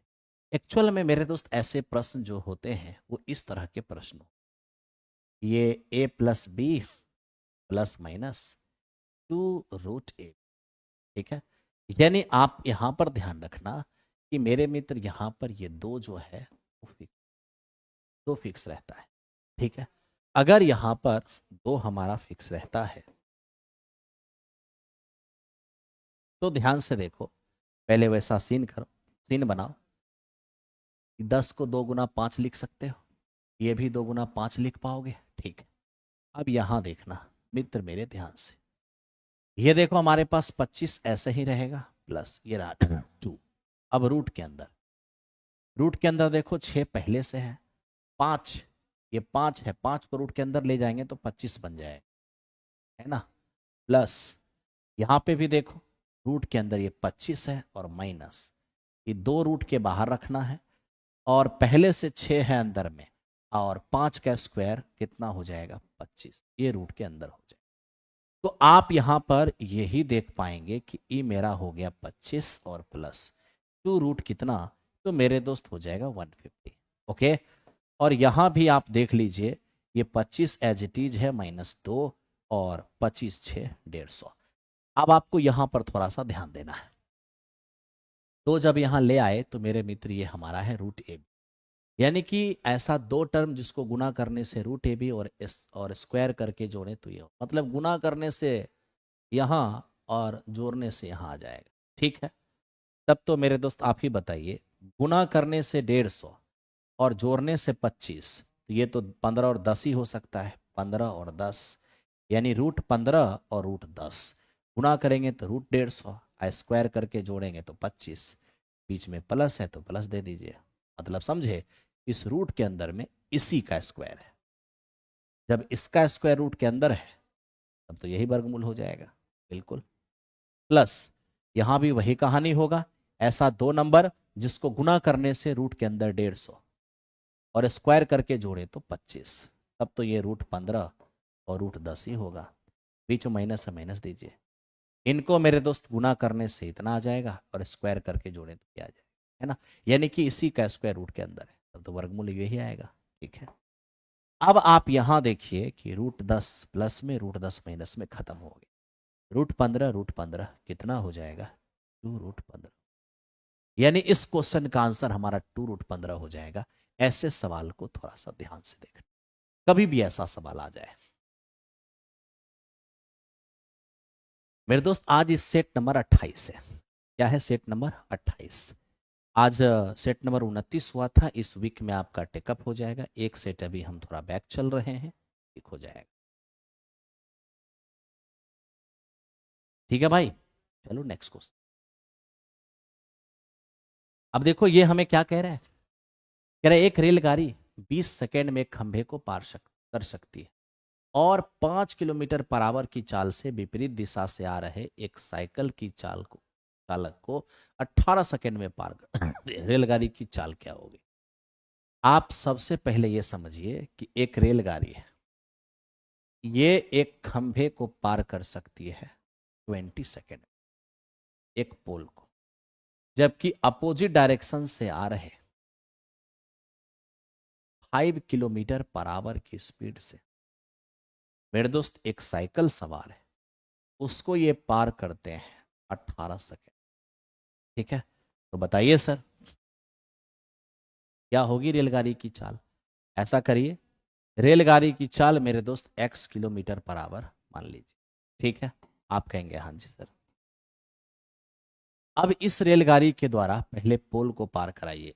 पोल को पार करने के क्रम में रेलगाड़ी सिर्फ और सिर्फ अपनी लंबाई पार करेगी, यानी x किलोमीटर पर आवर की चाल से 20 सेकेंड में ये रेलगाड़ी सिर्फ और सिर्फ अपनी लंबाई पार करती।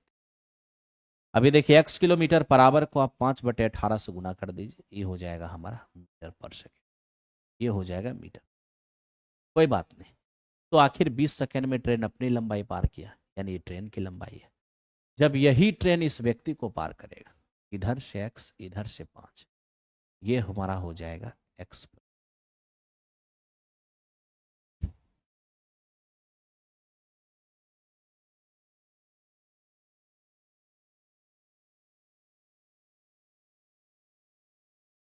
ठीक है, इधर से x इधर से 5 यानी x+5। अब x+5 की स्पीड से, x+5 की स्पीड से, ठीक है, व्यक्ति को पार करने के क्रम में भी ट्रेन सिर्फ और सिर्फ अपनी ही लंबाई पार करती, इधर से x इधर से 5 यानी x+। इस स्पीड से ट्रेन खुद की लंबाई यहां 18 सेकेंड में पार किया। आप मेरे दोस्त यहां 5/18 से गुना कर दी। ठीक है, ये क्या हो जाएगा आपस में। अब आप देख लीजिए 5/18 से 5/18 आपका चला गया। ठीक है, ये मेरे दोस्त मीटर पर सेकेंड है, कोई फायदा नहीं है, सारी चीज कट जाएंगे, मीटर पर सेकेंड, मीटर पर सेकेंड, सेकेंड सेकेंड सब खत्म हो जाएगा। ये फाइनली हमारा 20x है और इधर अगर देखा जाए तो ये हो जाएगा हमारा 18x और प्लस 90। 20 में 18 गया तो 2x हो जाएगा बराबर 90। x का मान क्या होगा 45। अब x का मान 45 हो जाएगा, यानी ट्रेन की चाल 45। बड़े आराम से आप काम कर पाएंगे, कहीं दिक्कत नहीं।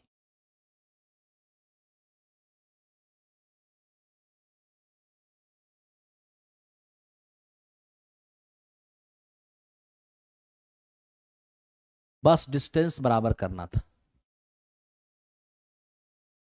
ठीक है भाई, चलो नेक्स्ट क्वेश्चन में चलते हैं। अब देखिए हमें कह रहा है उस बेलन का आयतन ज्ञात करें जिसकी त्रिज्या 1386, क्षेत्रफल बारे वृत्त के त्रिज्या की 1/3। तो बताइए सर, और ऊंचाई त्रिज्या से दुगुनी, यानी स्पष्ट कह दिया है उस बेलन का आयतन ज्ञात करें जिसकी त्रिज्या इतना क्षेत्रफल वाले वृत्त की त्रिज्या की 1/3। ठीक है, कोई बात नहीं।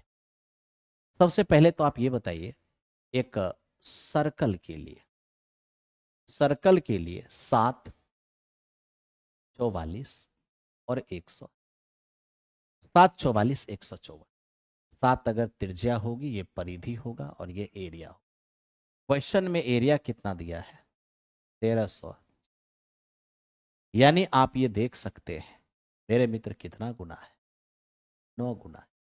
तो अगर एरिया हमारा 9 गुना है, कहने का मतलब एक्स स्क्वायर का, थोड़ी हटाइए, इतना कौन मथा लगाता है, इतना माथा मत लगाइए, इतना दिमाग मत लगाइए अभी। देखिए ये आपके पास एक वृत्त है, इस वृत्त की त्रिज्या को आर मान लीजिए। इस वृत्त का एरिया दिया हुआ है 1386, 1386। जो कटने वाला है काट दी, 11 दूनी 22। और यहां ध्यान देना, 11 दूनी 22, 11, 11 6 66। अब यहां से देख सकते हैं मेरा 63। आर स्क्वायर बराबर क्या होगा? आर बराबर क्या हो जाएगा? ई हो जाएगा। अब आर का मान हमारे पास 21 हो गया। ठीक है, अब इसको देखो,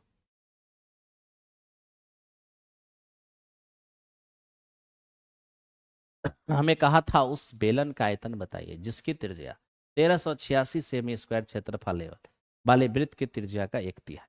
मतलब बेलन की जो त्रिज्या है वो मेरे दोस्त, यहां ध्यान दो, ये जो हमारे, एक मिनट, ये जो मेरे दोस्त हमारे पास एक बेलन है, इस बेलन के लिए त्रिज्या जो है ये कहा है वृत्त के त्रिज्या का 1/3, यानी कि 7। और इसकी जो मेरे दोस्त हाइट है, हाइट के बारे में कहा त्रिज्या का डबल, 2 गुने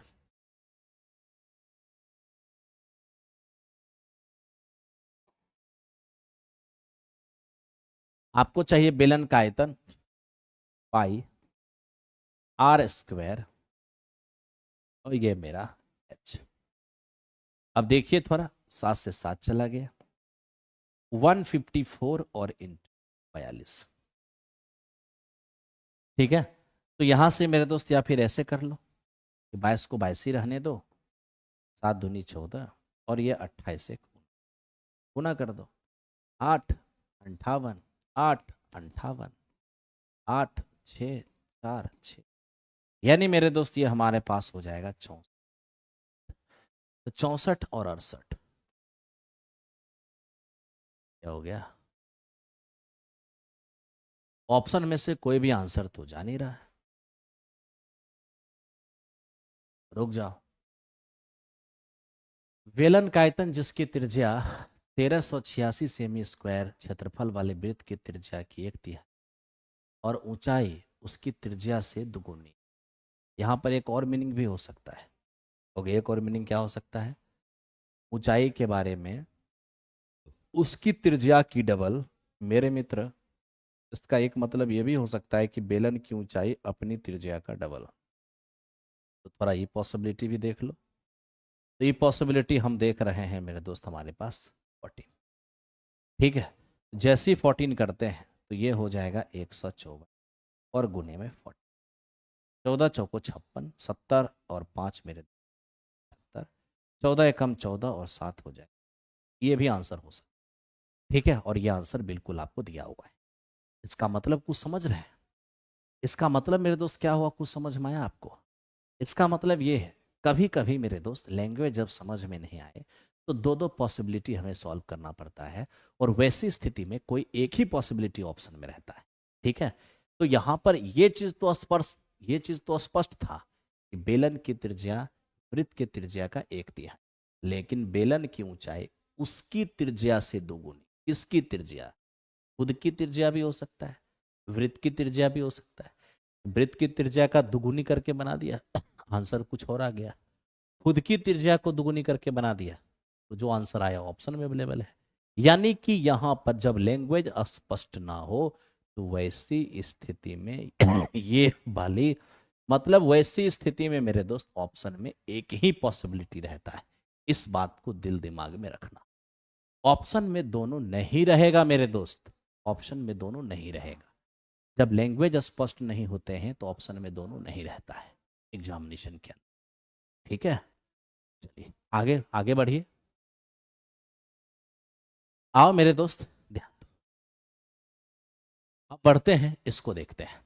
कह रहा है 2 वर्षों के लिए एक निश्चित राशि पर साधारण ब्याज और चक्रवृद्धि ब्याज क्रमशः इतना और इतना है, ब्याज की दर क्या होगी? अब तुम ही बताओ मेरे दोस्त, सिंपल सोच के देखो। क्वेश्चन तो सेटिंग यहीं पर हुआ है, हम चाहते तो डायरेक्ट भी कर सकते थे, लेकिन हमने दोनों चीज क्यों किया?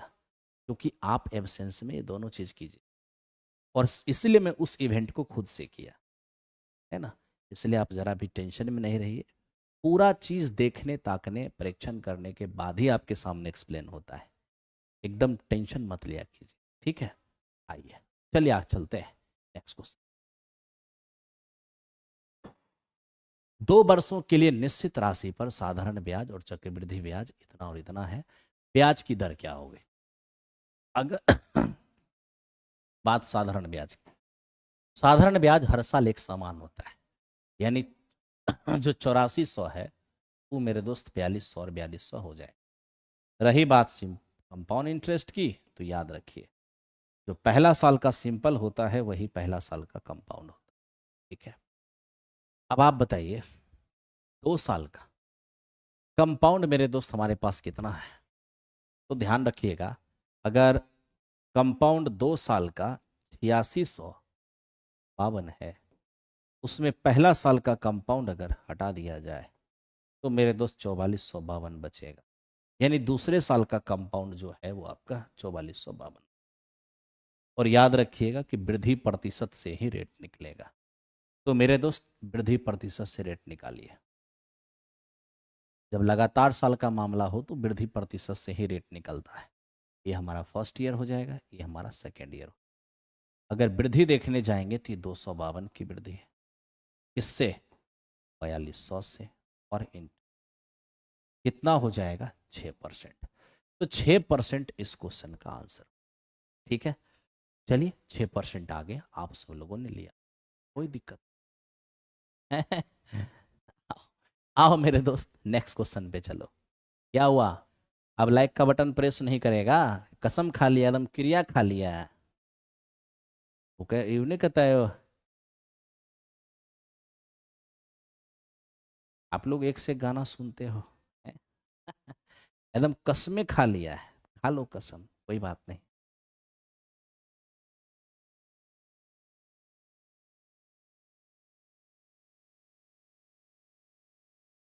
एक 20 सेमी व्यास वाले वृत्त में 16 सेमी लंबी चाप काटी जाती है, वृत्त के केंद्र से चाप की दूरी क्या होगा? मेरे दोस्त आप थोड़ा सा समझना इस चीज, ये आखिर मामला है क्या। ये हमारे पास एक सर्कल है, इसमें कितना लंबा चाप काटना है?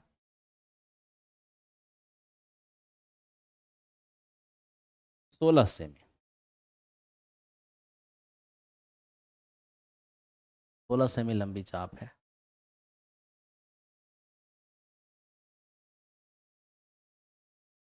इसका व्यास कितना है मेरे दोस्त? 20। अजीब स्थिति।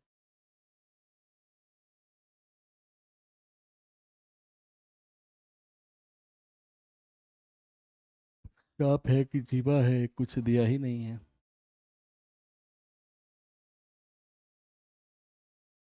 ध्यान दो भाई,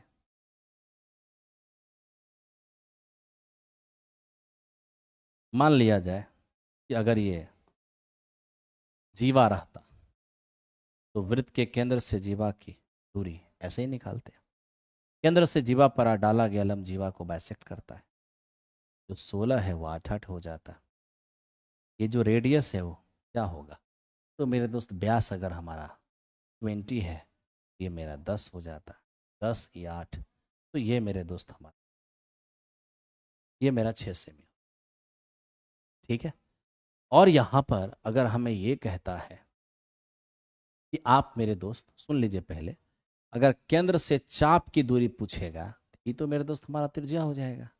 है, केंद्र से अगर हमें चाप की दूरी कोई पूछता है ये तो मेरे दोस्त त्रिज्या हो जाएगा, और त्रिज्या तो हमारा 10 सेमी हो जाएगा। है ना। तो यहाँ पर मेरे दोस्त ये हमारा चाप नहीं था, ये हमारा जीवा था। क्या था मेरे दोस्त? जीवा, आई मीन कोड। ये मामला कोड का था। सोचिए ना, सेंटर से अगर चाप की दूरी पूछेगा तो मेरे दोस्ती क्या है? ये कोई बात है? ये मामला यहाँ पर नहीं है मेरे दोस्त, यहाँ पर मामला जीवा। ठीक है, इसलिए ज्यादा पैनिक नहीं होना है, एकदम समझदार रहना है। अब ये देखिए, ये क्या है? साइन ए माइनस बी बराबर sign A cos B cos A sine B. मुझे क्या चाहिए? मुझे चाहिए 15 डिग्री का मान। देखिए यहाँ पर 150 लिखा है, ये 15 डिग्री है मेरे दोस्त। 15 डिग्री को हम 45 और माइनस 30 तो लिख ही सकते हैं। जी, ये मेरा 45, ये मेरा 30, ये मेरा 45, ये मेरा 30। अब आप देख लीजिए, साइन 45 1/√2, साइन कॉस 30 √3/2। मेरे दोस्त ये कॉस 45 1/√2, साइन 30 1/2।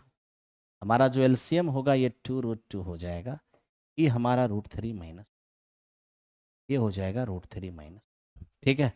तो इस तरह से आप काम कर सकते हैं। अगर आप ऐसा काम नहीं करना चाहते तो आप मेरे दोस्त एक काम कर सकते हैं, √2 से गुना कर लीजिए, √2 से भाग कर लीजिए। √2 इंटू से √3 √6 हो जाएगा, ये मेरा √2 हो जाएगा। ये मेरे दोस्त हमारा हो जाएगा 4। यानी इस क्वेश्चन का आंसर √6 माइनस √4 में कितने। ठीक है, ये हमारा 31 नंबर क्वेश्चन। चलिए चलते हैं नेक्स्ट क्वेश्चन पर। अब मित्र मेरे ये क्या कह रहा है? ये कह रहा है गुणोत्तर श्रेणी यानी जीपी, जीपी के पहले 3 पद का योग और पहले 6 पद के योग का अनुपात इतना इतना है। जीपी का सामान्य अनुपात यानी कॉमन रेशियो आर का मान क्या होगा? देखिए ऐसा कीजिए कि क्या दिया है, 3 पद का योग और 6 पद का योग। आप क्या कर लीजिए, 6 पद का योग और 3 पद का योग। ठीक है, तो हो जाएगा 152 अनुपात 100। मैंने उलट लिया, 3 पद का योग और 6 पद का योग दिया था, मैंने 6 और 3 कर दिया, तो ये उलट जाएगा। ठीक है। अब आप सोचिए कि मेरे मित्र जीपी के 6 पद का योग और जीपी के 3 पद का योग अगर 152 और 127 है, जीपी के 6 पद क्या होंगे? A R square, A R cube, A R की पावर 4, ए आर की पावर 5। ये हो जाएगा हमारा A R square, A R cube, A R की पावर 4, ए आर की पावर 5। ये हो गया जीपी के 6 पद और बटे जीपी के 3 पद। ये मेरे दोस्त हमारा ए आर और ये ए आर स्क्वायर। ये जीपी के 3 पद, जीपी के 6 पद और जीपी के 3 पद के योग का जो अनुपात है ये हमारा 152 और बटे में 1। ठीक है। अब हम क्या कर सकते हैं, इनमें से मेरे दोस्त आप एक कॉमन कर लीजिए। जीपी का 6 पद है, जीपी का 3 पद है।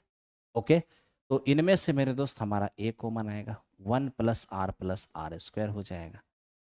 और इनमें से मेरे दोस्त हमारा ए आर क्यूब कॉमन आएगा, यहाँ से 1, यहाँ से r और यहाँ से r स्क्वायर है। और नीचे आप देखिए एक कॉमन करेंगे तो 1 + r स्क्वायर हो जाएगा।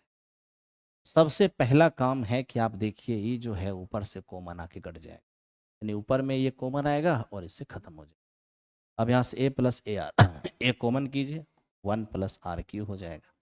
नीचे तो a है ही, और यहाँ आप देख लीजिए 152 और बट्टे में 125, इससे हमारा खत्म हो गया। फाइनली यहाँ से r³ बराबर निकालेंगे तो 152 बटा 125 और -1 हो जाएगा। जो मेरे दोस्त मेरे पास 27/125 बचे। अब क्यूब ट्रांसफर करेंगे तो आर का मान हो जाएगा 3/5, यानी कि 3/5 यही इस क्वेश्चन का आंसर हो, एक कॉमन रेशियो। ठीक है भाई।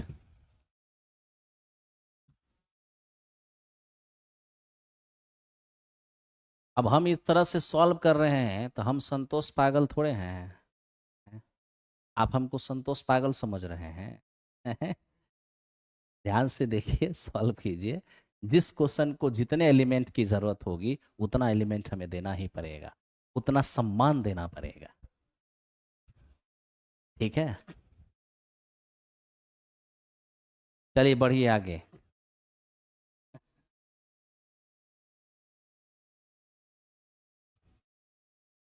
आगे बढ़े।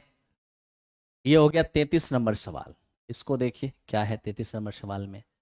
मेरा किसी ठोस अर्धगोला का पूर्ण पृष्ठ इतना है तो अर्धगोले के समतल पृष्ठ, प्लेन प्लेन अर्धगोला का कह रहा है कि प्लेन सरफेस का एरिया क्या होगा। अच्छा, सॉरी सॉरी, प्लेन सरफेस की लंबाई क्या होगा, व्यास पूछ रहा है, व्यास। सबसे पहले देखो, एक अर्धगोला जो होता है ना मेरे दोस्त, हेमीस्फेयर, हेमीस्फेयर का जो अगर रेडियस आर है, टोटल सरफेस एरिया हो जाएगा 3πr²। बराबर कितना, बराबर हो जाएगा 1848। ये मेरा 3 पाई का मान 22/7, ये हो जाएगा r², बराबर हो जाएगा 1848। जो कटने वाला है काट लीजिए, 3 से काटिएगा 616 हो जाएगा। अब देखिए 22 से अगर हम इसको काटते हैं तो मित्र मेरे यहाँ ध्यान दो, 11 दूनी 22, 11×5 = 55, 11×6 = 66। फाइनली r² बराबर क्या होगा, 2 से कटेगा ये 28 हो जाएगा, और मेरे दोस्ती हो जाएगा 7। आर का मान होगा 4। ये आर निकला है, मुझे चाहिए डायामीटर। मुझे अगर डायामीटर चाहिए बेस का तो डायमीटर तो 2r होता है, 2×14 28 हो जाएगा। 28 इस क्वेश्चन का आंसर हो जाएगा। ठीक है भाई।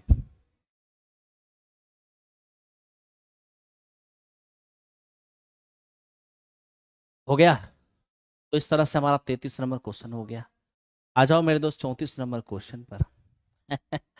अब ये देखो, यदि द्विघात समीकरण के दो मूल अल्फा और बीटा हैं, अल्फा प्लस बीटा का मान 8, अल्फा माइनस बीटा का मान 2। मेरे दोस्त देखो, हम लगातार क्वेश्चन फोकस इसलिए करते हैं काहे कि हमारे पास नंबर ऑफ क्वेश्चन ज़्यादा रहता है। अब आप ही सोचिए मेरे दोस्त, 40 क्वेश्चन है, सॉल्व तो करना है मुझे एक एक क्वेश्चन को। अगर हम बात ही ज़्यादा करेंगे तो क्या सॉल्व कर पाएंगे। और आप बात सुनने के लिए थोड़ी ना आते हैं। अल्फा प्लस बीटा, वो सब उम्र चला गया आपका, बात सुनने वाला, शायरी सुनने वाला, मजाक सुनने वाला, जोकरे देखने वाला, वो सब उम्र गया। अल्फा माइनस बीटा बराबर कितने हो गए, तो दिया हुआ है ये। अब यहां से हम अगर अल्फा बीटा बीटा काट दें, 2 अल्फा का मान 10, अल्फा का मान 5। अब ये देखिए अल्फा बीटा हमारा 8 है, जिसमें अल्फा 5 है, तो बीटा क्या हो जाएगा, बीटा मेरा 3। ठीक है, तो बताइए सर समीकरण क्या होगा, बताइए। अल्फा बीटा जब मालूम है, रूट जब मालूम, कह रहे ना कि वो समीकरण बताइए जिनके रूट अल्फा बीटा तो जान ही रहे, समीकरण निकालिए। x² minus sum of root into X, और ये हो जाएगा प्रोडक्ट ऑफ, बराबर 0। ठीक है, ये हमारे पास x² और माइनस सम ऑफ रूट, मेरे दोस्त ये 5 3 8, 5 दिया 15, बराबर 0। अब मेरे दोस्त यहां से देखिए x² minus 8x, x² minus 8x plus 15, 8x+15 बराबर 0। ऑप्शन नंबर ए इस क्वेश्चन का आंसर, कहीं कोई दिक्कत नहीं है। ठीक है भाई, आगे चलते हैं, अगले क्वेश्चन पे आओ। कह रहा 5 सेमी अर्ध व्यास यानी त्रिज्या के एक वृत्त, इसके बिंदु P पर मेरे दोस्त एक स्पर्श रेखा PO, अच्छा, केंद्र O से निकलने वाली एक रेखा को Q पर मिलती है। अच्छा, इसके बिंदु P पर, अच्छा ठीक, समझ में कुछ आया। एक सर्कल है, एक सर्कल का सेंटर है ओ, हमें कह रहा है कि मेरे दोस्त एक स्पर्श रेखा, एक स्पर्श रेखा इस पर खींची, एक स्पर्श रेखा खींची, एक स्पर्श रेखा खींची गई है जो वृत्त को पी पर मिलती है, और हमें कहता है एक रेखा जो सेंटर से यानी ओ से गुजर रही है, जो स्पर्श रेखा से क्यू पर मिलती है। क्या क्या दिया हुआ है? ओ क्यू बराबर 12, ये मेरा 12 सेमी है। इसकी जो त्रिज्या है, त्रिज्या स्पर्श रेखा पर लंब, ये मेरे दोस्त हमारा अर्ध व्यास का मतलब त्रिज्या 5 सेमी। अब ये 12 ये 5, तो मित्र मेरे ये कितना हो जाएगा? तो देखो 12 का स्क्वायर 144 और 5 का स्क्वायर हो जाएगा 25। क्या हो जाएंगे? तो इस क्वेश्चन का आंसर हमारा 100, रूट के अंदर 100। आई होप आपको समझ में आया होगा। बेहतरीन क्वेश्चन हो गया। चलो अब आगे चलते हैं, नेक्स्ट क्वेश्चन की ओर बढ़ो। मेरे दोस्त ये एक बेहतरीन क्वेश्चन में से है, इसको थोड़ा समझ। ठीक है, हमें दो रेखा दिया हुआ है, कहा दोनों रेखा पर मूल बिंदु से डाले गए लंब P और Q। ठीक, देखिए एक रेखा यहां पर है और एक रेखा मेरे दोस्त, समझिए हमें ये कह दिया है कि इस पर किसी पॉइंट से लंब डाला गया है, एक बिंदु से इस पर भी लंब डाला गया, एक बिंदु से इस पर भी लंब डाला। और मेरे दोस्त जिस बिंदु से, ध्यान से समझिए, जिस बिंदु से इस पर लंब डाला गया, हमें कह दिया ओरिजिन से लंब डाला गया ने 0, ठीक है, ओरिजिन से लंब डाला गया है 0, किस पर लंब डाला गया है? तो एक हमारा है x sine theta plus Y cos theta, और बराबर आप इसको देखिए, b को साइड कर लीजिए तो हो जाएगा 2 साइन थीटा इंटू, यानी मेरे दोस्त साइन 2 थीटा है, यानी फिर इसको कह सकते हैं b और इंटू, तो सीधा सीधा हो जाएगा बराबर b साइन, ले आइए बराबर के इस पार, बराबर के इस पार ले आइएगा तो माइनस में 2 साइन 2 थीटा हो जाएगा बराबर 0। इसमें आप देख लीजिए मेरे दोस्त, एक दूसरा समीकरण है एक्स कॉस थीटा, आप ही लीजिए X cos minus Y sine, ठीक है, और मेरे तो बी कॉस को इस पार ले आइएगा माइनस में बी कॉस थीटा और बराबर हो जाएगा। यानी कि आप ये समझिए ओरिजिन से इस पर भी लंब डाला गया, ओरिजिन से इस पर भी लंब डाला गया, ठीक है। आपको पता होना चाहिए कि किसी पॉइंट से किसी रेखा पर डाले गए लंब की लंबाई क्या होगा, अगर ये ax plus b y plus c बराबर जी, तो मेरे दोस्त ये डिस्टेंस क्या हो जाएगा? हमारा डिस्टेंस हमारा हो जाएगा मॉड ऑफ, यहाँ पर अगर अल्फा और बीटा लिखते हैं, किसी पॉइंट से किसी लाइन पर डाली गई परपेंडिकुलर डिस्टेंस बराबर क्या होता है? ए अल्फा प्लस बी बीटा और प्लस मेरे दोस्त बाय रूट के अंदर ए स्क्वायर प्लस, ठीक है। अब आप यहां पर देख लीजिए मेरे दोस्त, यहां पर परपेंडिकुलर डिस्टेंस आप यहां भी निकालिए, अगर यहां परपेंडिकुलर डिस्टेंस निकालिएगा तो आप देख सकते हैं a x plus b y plus c से कंपेयर कीजिए, इसको भी a x plus b y c से कंपेयर कीजिए, ए है साइन और अल्फा 0 बीटा भी 0, लीजिए साइन इंटू 0 0 हो जाएगा, कॉस बी के जगह कॉस बी बीटा करेंगे तो भी 0 हो जाएगा, प्लस सी, और सी के जगह क्या है माइनस में, सी की जगह है माइनस 2 साइन बटा रूट के अंदर ए स्क्वायर प्लस बी स्क्वायर, आप देख लीजिए रूट के अंदर ए स्क्वायर प्लस बी स्क्वायर, ए है साइन बी है cos, sine square plus cos square. ठीक है, अब ध्यान से देखना यहाँ मेरे दोस्त, ये क्या है, ये वही बात हो, ए अल्फा प्लस मेरे दोस्त बी बीटा। ध्यान से देखना, ए अल्फा 0, बी बीटा 0 प्लस सी, तो ये है माइनस में बी कॉस, यही हो जाएगा मेरा बी कॉस, और बटे रूट के अंदर ए स्क्वायर प्लस बी स्क्वायर। ए के जगह कॉस है तो कॉस स्क्वायर, और बी के जगह साइन है तो स्क्वायर हो जाएगा। अब आप देखिए परपेंडिकुलर डिस्टेंस, पहला परपेंडिकुलर डिस्टेंस आपका पी है तो पी लिखिए, दूसरा परपेंडिकुलर डिस्टेंस आपका क्यू है तो क्यू, ये मेरा पी हो जाएगा। ठीक है, तो आप इस तरह से देखिए तो मेरा 1 हो जाएगा। तो आपने इस तरह से क्या देखा, पी का मान हमारे पास आया है माइनस में 2, मॉड के कारण ये प्लस हो गया। ये मेरे दोस्त एक्चुअल में 2 साइन, और ये मेरे दोस्त क्या है हमारा, ये है बी कॉस 2 थीटा। ठीक है मेरे दोस्त, बी कॉस 2 थीटा, और Q बराबर क्या हो जाएगा, Q बराबर देखिए ये हमारा हो जाएगा, ये 2 थीटा है।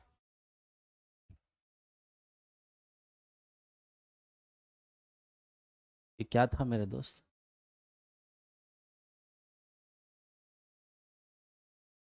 तो गड़बड़ हो गया। अच्छा, ये तो मेरे दोस्त इस तो खत्म ही हो गया, यहाँ पर बी है ना, बी।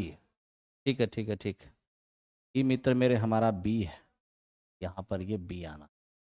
ठीक है, ये हमारे पास बी आना है। तो देखिए P बराबर क्या हो जाएगा, बी साइन 2 थीटा, और Q बराबर हो जाएगा वहां से भी बी कॉस 2 थीटा। क्या चाहिए आपको, P square plus Q square कीजिए, ये हो जाएगा आपका B square common, sine square 2 theta plus cos square, finally हो जाएगा बी स्क्वायर इन, तो बी स्क्वायर इस क्वेश्चन का आंसर हो जाएगा।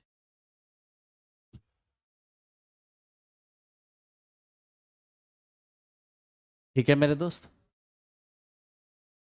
हो गया आपका, थैंक यू।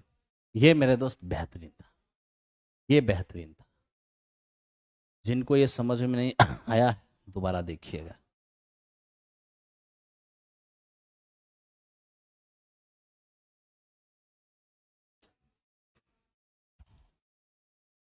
चलिए अब इसको देखिए, प्रथम 120 प्राकृत संख्या में एकाएक एक संख्या चुनी गई, क्या प्रोबेबिलिटी होगी 5 अथवा 15 का गुणज। 5 अथवा का मतलब ये हो गया 5 या 15 का गुणज। ठीक है, अब आप देख लीजिए मेरे दोस्त, अगर प्रथम 120 प्राकृत संख्या का मतलब होगा 1 2 3 4 से होते हुए 120, इसमें अगर हमें मल्टीपल ऑफ 5 चाहिए, मल्टीपल ऑफ 5 चाहिए।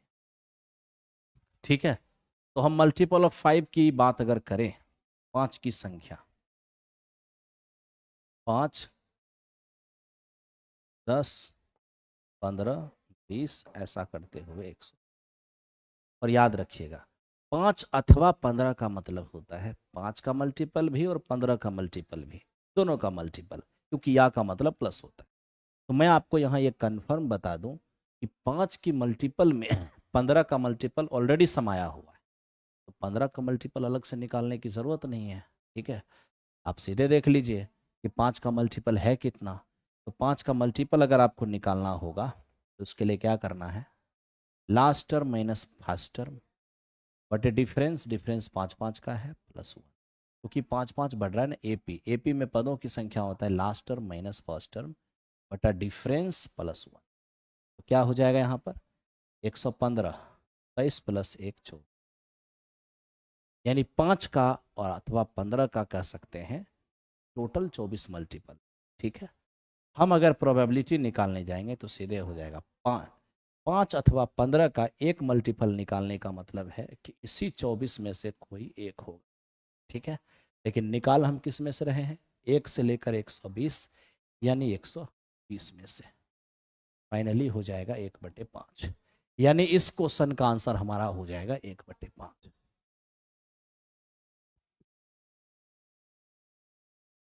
ठीक है भाई लोग, चलो अब चलते हैं नेक्स्ट क्वेश्चन की। अब आप ये देख रहे हो, हमें कह रहा है कि 3x माइनस 4y प्लस 10 बराबर 0, एक्स और वाई एक्स पर काटे गए अंतःखंड क्या होगा। आपको अगर x इंटरसेप्ट निकालना है y बराबर 0 करिए, y इंटरसेप्ट निकालना है x बराबर 0 करिए। लीजिए, ये हो जाएगा 3x माइनस 4 इंटू 0, 10 इस पर आके -10, तो 3x का मान -10, x इंटरसेप्ट 10/3 होगा। जब y इंटरसेप्ट चाहिए तो x को 0 करिए, तो 3 गुने 0, 3 गुने 0 माइनस ये हमारा 4y बराबर माइनस y, y का मतलब क्या हो जाएगा 5/2। तो इस तरह से मेरे दोस्त -10/3 और 5/, यही इस क्वेश्चन का हमारा आंसर। ठीक है दोस्त, फिर एकदम ऐसे ही लाइक क्विक का बटन प्रेस करते चलो और देखो कितना मजा आता है मेरे दोस्त। अब ये देखो ये क्या है, कहता है कि 10 रुपया वाले 3/4 अवमूल्य पर 96 शेयर का मूल्य क्या होगा, जबकि प्रति शेयर दलाली 1/4 रुपया है। मेरे दोस्त, ई भी हमारा एक तरह से रुपीज में ही है, क्योंकि प्रतिशत तो है नहीं, और ई भी मेरे दोस्त हमारा प्रतिशत है नहीं, रुपीज ही मान के चलें। तब तो अगर हम एक शेयर का मूल्य निकालेंगे, तो आप देखिए एक शेयर का क्या बाजार मूल्य दिया है 10। अब इसमें क्या कह रहे हैं 3/4 अवमूल्य, अवमूल्य का मतलब डिस्काउंट होता है, 3/4 का डिस्काउंट देना है, लेकिन दलाली 1/4 लगेगा। तो मित्र मेरे, दलाली उससे लिया जाएगा जो शेयर खरीदेगा। तो डिस्काउंट दे रहे हैं अच्छी बात है, लेकिन उससे दलाली लिया जाएगा तो दलाली इस पर जोड़ा जाएगा, मतलब जो भी खरीदेगा उसको दलाली देना होगा। मान लो जो हम ही शेयर खरीदेंगे, तो जितना डिस्काउंट मिलना है वो तो मिल ही जाएगा, लेकिन दलाली जो है वो तो मुझे देना पड़ेगा, तो इसलिए दलाली इसमें जोड़ दें। जैसे ही आप इसको जोड़ते हैं, ये हो जाएगा आपका 10 माइनस, मान लिया जाए ये 3/4 प्लस 1/4, 2/4, 1/2, यानी ये हो जाएगा हमारा 9.5। तो 9.5 रुपये प्रति शेयर, यानी मेरे दोस्त एक शेयर का प्राइस जो है 9.5। आपको कितने शेयर का प्राइस चाहिए, 96 शेयर। अब 96 शेयर का प्राइस निकाल लीजिए, 96 शेयर का प्राइस निकालिएगा तो 96 गुने 9.5 हो जाएगा। ठीक है, आप गुना करके देखिए मेरे दोस्त क्या आता है। अब देखिए, हमको 96 शेयर का मूल्य पूछा है, तो आप तो बेवकूफ वाला काम कर रहे हैं ना। आपको कहाँ से 19/2 आंसर आ जाएगा, 19/2 तो एक शेयर का मूल्य हो गया। हमको 96 शेयर का मूल्य पूछा, 96 से गुना करेंगे, हमारा रिजल्ट हो जाएगा 912। एक बार गुना करके देखिए, है ना, 912 हो जाएगा, सिंपल है।